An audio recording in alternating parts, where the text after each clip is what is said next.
Good morning बच्चों। कल के वीडियो में हमने बताया था, त्रुटि के बारे में बात कर रहे थे, यथार्थ मान और परिशुद्ध मान। तो फिर से देखेंगे यथार्थ मान क्या होता है, परिशुद्ध मान क्या होता है। यथार्थ मान वास्तविक मान के जितना करीब रहता है, नज़दीक में रहता है, वह भौतिक राशि का उतना ही यथार्थ मान माना जाता है। परिशुद्ध मान यानी कितनी सीमा तक उसको मापा जाए। ठीक है, मान लीजिए हम एग्जाम्पल लेते हैं परिशुद्ध यथार्थ मान का। मान लीजिए समुद्र तल से किसी की ऊंचाई, समुद्र तल से गुरुत्वाकर्षण जी का मान निकालना है। तल पे क्या करना है, गुरुत्वाकर्षण जी का मान निकालना है। आप जानते हैं गुरुत्वाकर्षण जी का मान होता है 9.8 मीटर प्रति सेकेंड। क्या होता है, 9.8 मीटर प्रति सेकेंड स्क्वायर होता है। ये तो वास्तविक मान है किसका, गुरुत्वाकर्षण जी का मान। मान लीजिए हम प्रयोग जब करते हैं उसके द्वारा हम इसका मान निकालते हैं 9.6 मीटर प्रति सेकेंड। मान लीजिए पहले व्यक्ति ने इतना उसका जी का मान निकाला। अगर इसी तरह से दूसरे व्यक्ति ने भी एक प्रयोग किया, परीक्षण किया, जिसका मान निकाला उसने 9.59 मीटर प्रति सेकेंड स्क्वायर। अब यथार्थ मान की बात कर रहे हैं, ये वाला मान दशमलव के एक अंक पर है कि ना, 9.6 है, दशमलव के दाहिनी तरफ एक अंक है और ये 0.8 है, तो इसके कुछ नज़दीक में है। ठीक ना, इसलिए इस मान को हम क्या कहेंगे, यथार्थ मान कहेंगे। यथार्थ मान कहेंगे। ठीक, अब परिशुद्ध मान की बात आती है। जो ये वाला मापन है, जो ये प्रयोग द्वारा मिला, ये 0.59, ये अधिक परिशुद्ध है क्योंकि 100वें स्थान तक मापा गया है। ये कितने स्थान तक मापा गया था, 10वें स्थान तक, और इसको कितने स्थान तक मापा गया, 100वें स्थान तक मापा गया। इसलिए ये मान इससे काफी दूर है, लेकिन इससे क्या है, परिशुद्ध है। क्या है, परिशुद्ध है। ठीक, तो परिशुद्ध और यथार्थ की बात कल हम लोगों ने किया था कि यथार्थ मान क्या होता है, वास्तविक मान के जितना नज़दीक रहेगा किसी भौतिक राशि को मापने में जो हमको प्रायोगिक मान मिलता है, वो प्रायोगिक मान यथार्थ मान के जितना समीप रहेगा वह उतना ही यथार्थ माना जाएगा। ठीक है ना। और परिशुद्ध जो प्रायोगिक मान है, वास्तविक मान के कितनी सीमा तक मापा गया, ठीक है, उस मान को हम क्या कहेंगे, परिशुद्ध मान कहेंगे। ठीक है ना। अगला टॉपिक जो हमारा था, एरर था। क्या था, एरर। एरर किसे कहते हैं, आप जानते हैं किसी भौतिक राशि को मापने के लिए मापक यंत्र की आवश्यकता होती है। थोड़ी सी सावधानी हटने पर, यानी प्रयोग करते समय कुछ भी थोड़ी गलतियां हो जाती हैं तो उसके मान में अंतर आ जाता है। वास्तविक मान से क्या होता है, उसका मान बदल जाता है, तो उसे हम क्या कहते हैं, त्रुटियां कहते हैं, यानी एरर। त्रुटियां दो तरह से बताए थे, दो प्रकार की होती हैं। पहला क्रमबद्ध त्रुटि होती है, यानी सिमेट्रिक एरर, क्रमबद्ध, और तीसरा होता है अनियमित त्रुटि, यानी रैंडम। जो क्रमबद्ध त्रुटि है उसका जो पहला टॉपिक है, पार्ट है, एक उपकरणीय त्रुटि। उपकरणीय त्रुटि माने किसी भी मेजरिंग इंस्ट्रूमेंट के द्वारा, मापक यंत्र के द्वारा जो त्रुटियां उत्पन्न होती है उसे हम क्या कहते हैं, उपकरणीय त्रुटि कहते हैं। उपकरणीय त्रुटि होने के लिए दो टॉपिक जिम्मेदार हैं। पहला तो होता है मीटर स्केल का गलत आकलन। मीटर स्केल का गलत आकलन, इसका मतलब क्या होता है, आप जानते हैं जितने भी मापक यंत्र होते हैं उस पर एक स्केल बना होता है, मीटर स्केल बना होता है, चाहे सेंटीमीटर में हो चाहे मिलीमीटर में हो। ठीक है, अगर उसको मापने में या देखने में थोड़ा सा गलती हो जाता है, सावधानियां हट जाती हैं, तो जो उसके स्केल के द्वारा गलतियां होती है उससे हम क्या कहेंगे, मीटर स्केल का गलत आकलन। दूसरा आपका टॉपिक आता है उपकरण की संज्ञान त्रुटि। उपकरण की संज्ञान त्रुटि कैसे होती है, मान लीजिए आप किसी का वेट माप रहे हैं, मान लीजिए एक वेट मशीन है, इस प्रकार की वेट मशीन होती है, और इस पे ये पैमाना इस तरह से बना होता है। ठीक, बीच में आपका ये होता है 0 पॉइंट होता है। ठीक है, इधर से 1 2 3 4 5, फिर 1 2 3 4 5, 1 2 3 4 5, 1 2 3 4 5। मान लीजिए कि खाना 5 का है, यानी 5 kg का हो जाएगा, ये 10 किलो का हो जाएगा, ये कितना 15 और ये 20 किलो का।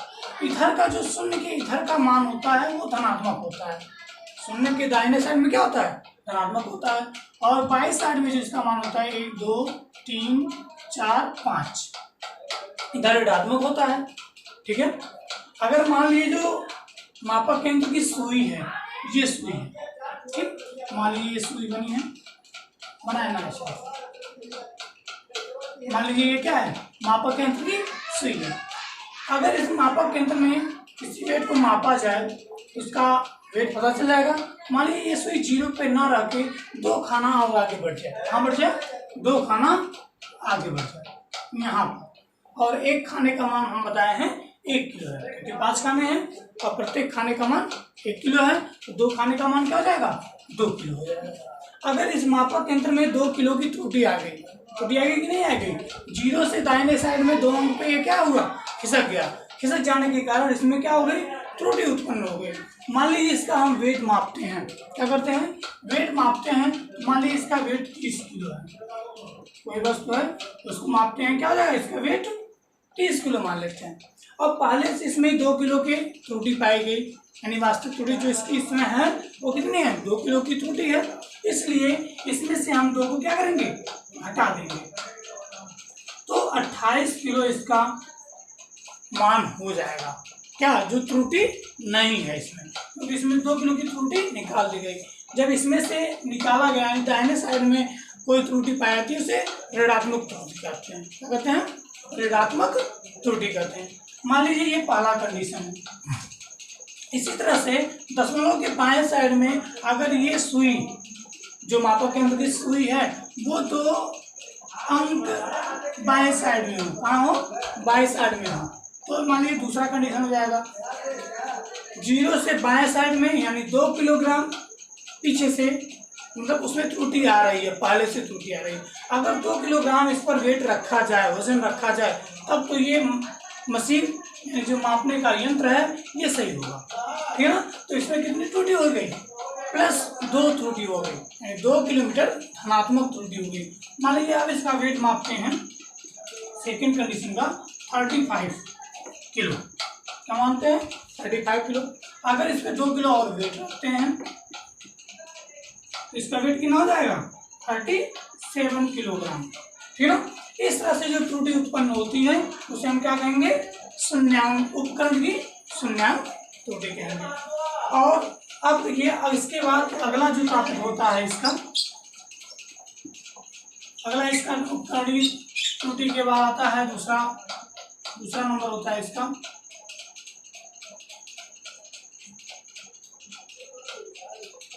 सेकेंड, प्रायोगिक त्रुटि। प्रायोगिक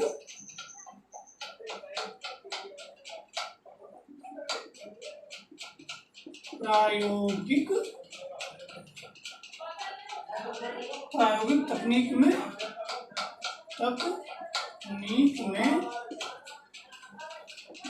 अभियंता, ये प्रायोगिक तकनीक में अपूर्णता क्या होता है, आप जानते हैं जब प्रयोग करते हैं, ठीक है, प्रयोग करते समय मान लीजिए उसके उचित प्रायोगिक त्रुटि माने प्रयोग करते समय त्रुटियां उत्पन्न होती हैं उसे क्या कहेंगे, प्रायोगिक त्रुटि। मान लीजिए किसी तार का लंबाई मेजर करना है, ठीक है, या उस पर वेट लटका रहे हैं, वेट लटकाने पर तार की लंबाई में क्या हो जाएगी, वृद्धि हो जाएगी। अगर उसको रूम टेम्परेचर पे माप रहे हैं तो उसके लंबाई में वृद्धि माप रहे हैं तो हो जाएगी। अगर एक मान लीजिए उस रूम का टेम्परेचर क्या हो जाए, बढ़ जाए, उनका टेम्परेचर क्या हो जाए, बढ़ जाए, तो आप जानते हैं ताप बढ़ने से तार की लंबाई में परिवर्तन होता है, ठीक। या दूसरे तरह से कर सकते हैं, मान लीजिए हम धारा का माप कर रहे हैं, यानी किसी भी मापक यंत्र में धारा को मेजर कर रहे हैं, तो धारा को मापने के लिए अमीटर का उपयोग करते हैं, उसका अमीटर का उपयोग करते हैं, ठीक।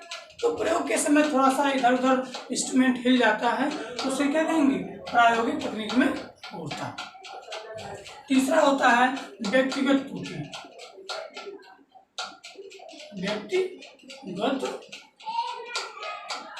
व्यक्तिगत त्रुटि। व्यक्तिगत त्रुटि अपने असावधानी के कारण जो उसमें त्रुटियां उत्पन्न होती हैं, यानी अपनी गलतियां, जो हमारी गलतियां होती हैं उसके कारण जो त्रुटियां उत्पन्न होती हैं उसे क्या कहेंगे, व्यक्तिगत त्रुटि कहेंगे। तो मान लीजिए धारा का हम माप कर रहे हैं अमीटर के माध्यम से। आप जानते हैं जो अमीटर बना होता है, ठीक, उस पर एक स्केल बना होता है। मान लीजिए उसका जो सुई है, मापक केंद्र का सुई इस तरह से, ठीक। अगर इसका हम माप लेना है, अगल बगल से देखेंगे तो उसमें कुछ कुछ त्रुटियां उत्पन्न हो जाएगी, लेकिन माप देखने के लिए इस सुई के सामने आके उसका पैमाना देखना चाहिए और रीडिंग नोट करना चाहिए। अगर ऐसा नहीं करते हैं और इधर उधर से उसके पैमाने को देखते हैं, उसका रीडिंग नोट करते हैं, तो उसमें कुछ कुछ त्रुटियां आ जाती हैं और इस त्रुटियों को हम क्या कहते हैं, व्यक्तिगत त्रुटि कहते हैं। ये तो हो गया आपका क्रमबद्ध त्रुटि। क्रमबद्ध त्रुटि के 3 हैं, एक उत्कर्णीय त्रुटि है। उत्कर्णीय त्रुटि में 2 आए थे, 1 मीटर स्केल का गलत आसंकन, आसंकन माने मापना, देखना, गलत देख लिया जाए उसमें, ठीक। दूसरा था उपकरण की संज्ञान त्रुटि, और क्रमबद्ध त्रुटि का दूसरा था प्रायोगिक तकनीक में अपूर्णता। प्रयोग करते समय सावधानी हटी या कोई सीट हिल गया जिसमें इंस्ट्रूमेंट रख के माप रहे हैं, उपकरण रख के माप रहे हैं, वो हिल जाए, उसमें कुछ त्रुटियां उत्पन्न हो जाती हैं, जिसे हम प्रायोगिक तकनीक में अपूर्णता कहते हैं। तीसरा था व्यक्तिगत त्रुटियां। अपनी गलतियों के कारण जो त्रुटियां उत्पन्न होती हैं उसे हम क्या कहेंगे, व्यक्तिगत त्रुटियां। अब त्रुटियां का जो दूसरा भाग था वो अनियमित त्रुटियां। अनियमित त्रुटियां, अनियमित माने जो बता के ना एकाएक त्रुटियां उत्पन्न हो जाए, ठीक। अभी हम एग्जांपल दे रहे थे कि मान लीजिए किसी तार की लंबाई को मेजर करना है, मापना है, उसको एक कमरे में रूम टेम्परेचर पर हम क्या कर रहे हैं, मेजर कर रहे हैं लंबाई, उस पर एक वेट लगा के। मान लीजिएगा एक रूम का तापमान बढ़ जाए, रूम का तापमान बढ़ जाएगा तो तार की लंबाई में क्या हो जाएगी, वृद्धि हो जाएगी एकाएक। आप जानते हैं जैसे ही ताप बढ़ता है वैसे धातु के तार की लंबाई में वृद्धि होती है, और तापमान के घटने से उसकी लंबाई में कमी आ जाती है, यानी ताप बढ़ने पे फैलता है और ताप घटने पे सिकुड़ जाता है। इस कारण उसके लंबाई में कुछ न कुछ त्रुटियां उत्पन्न हो जाएंगी। इस त्रुटियां को हम क्या कहेंगे, अनियमित त्रुटियां। या एक एग्जाम्पल ले लें, मान लीजिए कोई पेंडुलम लटकाए हुए हैं और तेज हवा चल रही है, तेज हवा में उसको हम प्रयोग कर रहे हैं। तेज हवा चलने के कारण पेंडुलम एक जगह स्थिर नहीं रह सकता, क्योंकि हवा चलने उसको बहाएगा इधर उधर, तो उससे उसमें जो त्रुटियां उत्पन्न हो जाएंगी उस त्रुटियों को हम क्या कहेंगे, अनियमित त्रुटियां कहेंगे, ठीक। अब अगला टॉपिक आपका है निरपेक्ष त्रुटि।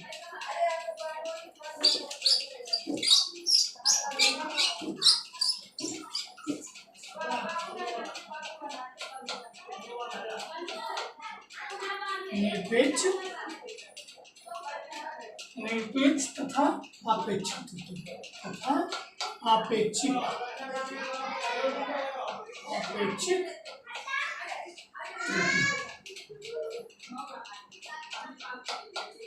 देखिए, इस सारी त्रुटियों को शुद्ध करने का तरीका, सही करने का तरीका होता है कि मान लीजिए किसी भी प्रयोग द्वारा हम जो मान ले रहे हैं, एक से अधिक मान लेंगे और उसका माध्य निकाल लेंगे तो उस त्रुटियों में कुछ कमी आ जाएगी, ठीक है ना। अब देखिए अगला टॉपिक आपका निरपेक्ष तथा आपेक्षिक त्रुटि। निरपेक्ष त्रुटि, मान लीजिए हम किसी भौतिक राशि को माप रहे हैं और उसके यन मापन ले रहे हैं, यन माप ले रहे हैं। मान लीजिए क्या कौन ले रहे हैं, x1 ले रहे हैं, x2 ले रहे हैं, x3 ले रहे हैं, xn तक ले रहे हैं, ठीक।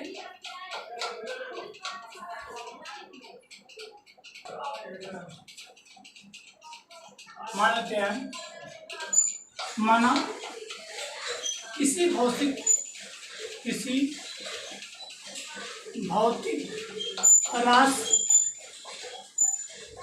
को मापा जाता है, को मापा जाता है यदि उसके यदि उसके यदि उसके यदि उसकी n मापी ली जाए, n मापे ली जाए तो क्या हो जाएगा, x1 x2 x3 and so on कहाँ तो जाएगा, xn मापे ली जाए तो उसका हम माध्य निकालेंगे, क्या निकालेंगे, माध्य। तो माध्य तो क्या हो जाएगा, माध्य को हम क्या डिनोट करते हैं, x बाहर से, ठीक है ना, x1 plus x2 plus x3 so on dot dot और xn।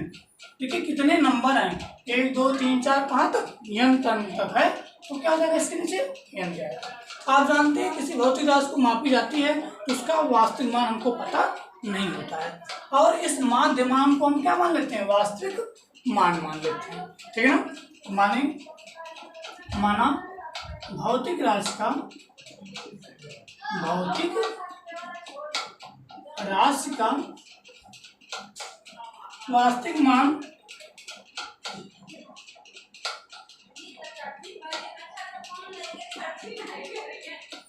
वास्तविक मान ज्ञात नहीं है, क्या है, ज्ञात नहीं है। अतः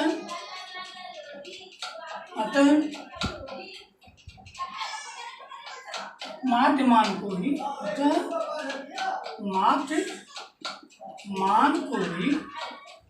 क्या मानते हैं, माध्य मान को ही वास्तविक मान लेते हैं, वास्तविक मान लेते हैं।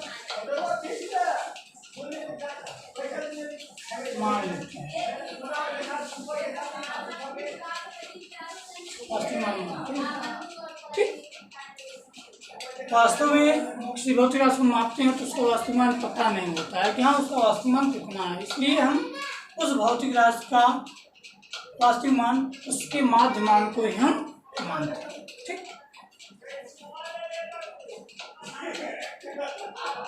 अब देखिए निरपेक्ष मान किसे कहते हैं, निरपेक्ष मान क्या होता है, वास्तविक मान तथा प्रायोगिक मान या मापित मान कह सकते हैं, वास्तविक मान तथा प्रायोगिक मान के अंतर को हम क्या कहते हैं, निरपेक्ष त्रुटि कहते हैं, ठीक है, या निरपेक्ष त्रुटि कहते हैं। लिख लीजिए इसको, वास्तविक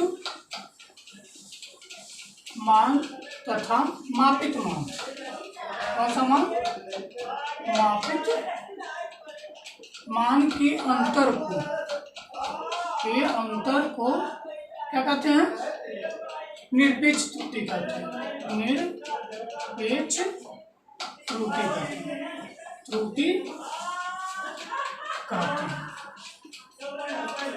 ठीक। मान लीजिए आप पहला जो है, अच्छा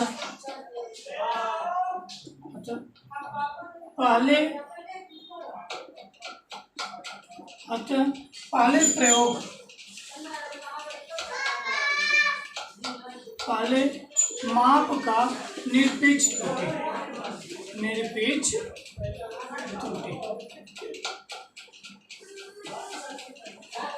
ठीक। पहले प्रयोग करते हैं, उसका हम मापित मान लेते हैं। तो मान लीजिए पहले का मान लेते हैं डेल्टा x1, क्या मानते हैं, डेल्टा x1, ठीक। डेल्टा x1 बराबर हो जाएगा x1 माइनस x बार, पहला है मापित मान और इसका वास्तविक मान, ठीक। इसी तरह से दूसरे माप का ठीक है, निरपेक्ष त्रुटि क्या हो जाएगा, डेल्टा x2 हो जाएगा x2 माइनस x बार। इसी प्रकार आप निकालेंगे कहाँ तक,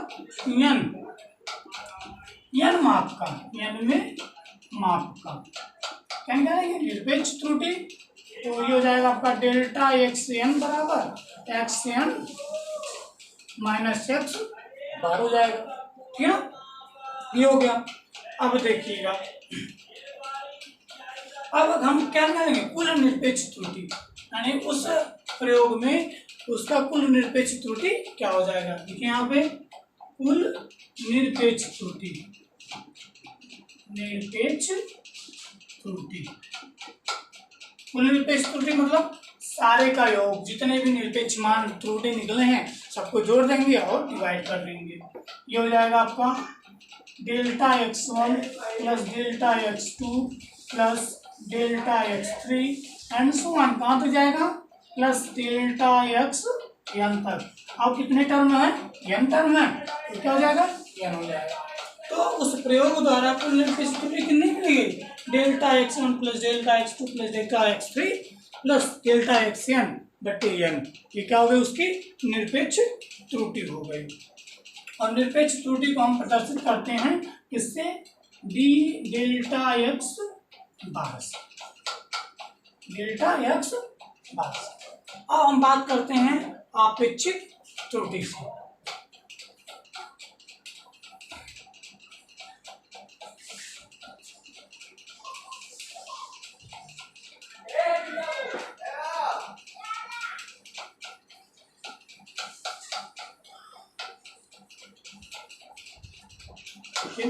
आपेक्षिक त्रुटि, कौन सी त्रुटि है, आपेक्षिक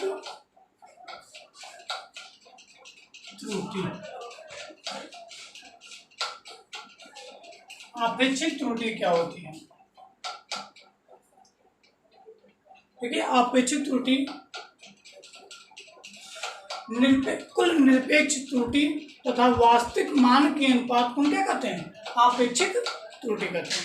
यानी कुल निरपेक्ष त्रुटि कितनी निकली है ये, और इसका जो वास्तविक मान हम बताए थे यानी मध्य मान, तो उसके अनुपात को क्या कहेंगे, आपेक्षिक त्रुटि। यानी इसको इस तरह से लिख सकते हैं, कुल निरपेक्ष त्रुटि, कुल निरपेक्ष त्रुटि तथा वास्तविक मान के, वास्तविक मान के अनुपात को क्या कहते हैं हम, आपेक्षिक त्रुटि कहते हैं, आपेक्षिक त्रुटि कहते हैं। अब देखिए कुल निरपेक्ष त्रुटि क्या है, डेल्टा x है और उसका वास्तविक मान क्या था, x बार था। यानी यहाँ लिख सकते हैं आपेक्षिक त्रुटि, आपेक्षिक त्रुटि बराबर कुल निरपेक्ष त्रुटि, कुल निरपेक्ष त्रुटि बटे हो जाएगा वास्तविक मान, वास्तविक मान। ठीक है, कुल निरपेक्ष त्रुटि क्या है इसकी, ये डेल्टा x माने हैं, डेल्टा x बार अपान वास्तविक मान कितना था, x बार। ठीक, ये हो जाएगा आपका आपेक्षिक त्रुटि। ठीक, अब इसके बाद आता है प्रतिशत त्रुटि। आता है जहाँ कहले हो तहाँ बता दियो।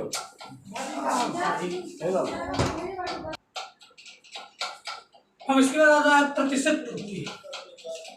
कहता है प्रतिशत त्रुटि।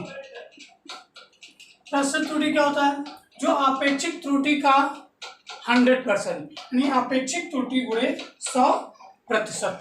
यहाँ क्या लिखेंगे, आपेक्षिक त्रुटि गुणे 100%, इसे क्या कहेंगे हम, प्रतिशत त्रुटि हो जाएगी। ठीक है ना, ये जगह आपेक्षिक त्रुटि कितनी है, डेल्टा x बार अपान x बार गुणे 100%, इसको हम क्या कहेंगे, आपेक्षिक त्रुटि। ठीक, अगले वीडियो में, आज के इस वीडियो में हमने बताया त्रुटि, दो त्रुटियां होती हैं, एक क्रमबद्ध त्रुटि होती है, दूसरा अनियमित त्रुटि होती है।